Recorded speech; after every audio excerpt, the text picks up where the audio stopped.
EVM का live test है। ये ईवीएम नकली सही, लेकिन ईवीएम की गवाही के लिए दिल्ली विधानसभा में पहुंचा, जहां आम आदमी पार्टी विधायक सौरभ भारद्वाज ये साबित कर रहे हैं कि ईवीएम के साथ न सिर्फ छेड़छाड़ हो सकती है, बल्कि कोड के जरिए किसी भी पार्टी के वोट किसी दूसरी पार्टी को दिलवाए जा सकते हैं। आज इस सदन के माध्यम से मैं दिखाना चाहता हूं कि इस प्रजातंत्र की नींव ऐसी मशीनों के ऊपर टिकी हुई है जिसको मेरे जैसा एक साधारण इंजीनियर भी 10-15 दिन की मेहनत के बाद जहां वोट डलवाना चाहे वहां वोट डलवा सकता है। ये हम अभी इस सदन के सामने साबित करेंगे।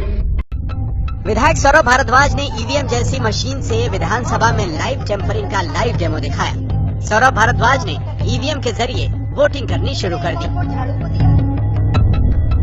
सौरभ भारद्वाज ने इस लाइव डेमो में आम आदमी पार्टी, बीएसपी, बीजेपी, कांग्रेस और समाजवादी पार्टी को रखा। भारद्वाज ने इन पांचों पार्टियों को डेमो के दौरान वोट दिए। डेमो के दौरान आम आदमी पार्टी को सौरभ ने 10 वोट दिए।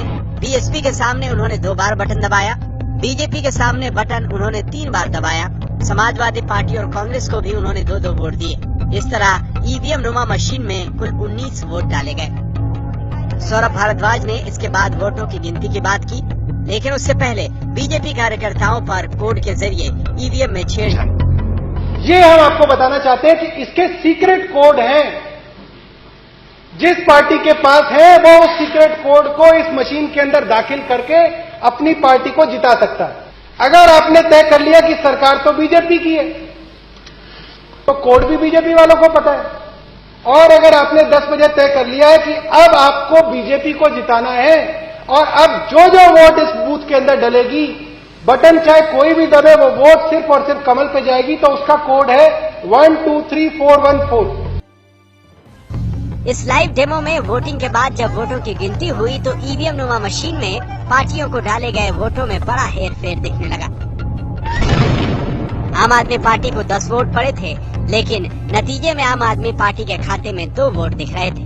बीएसपी को 2 वोट मिले, नतीजे में 2 वोट ही दिख रहे थे। इसी तरह कांग्रेस और समाजवादी पार्टी को भी 2-2 वोट मिले थे। इसकी गिनती भी सही निकली।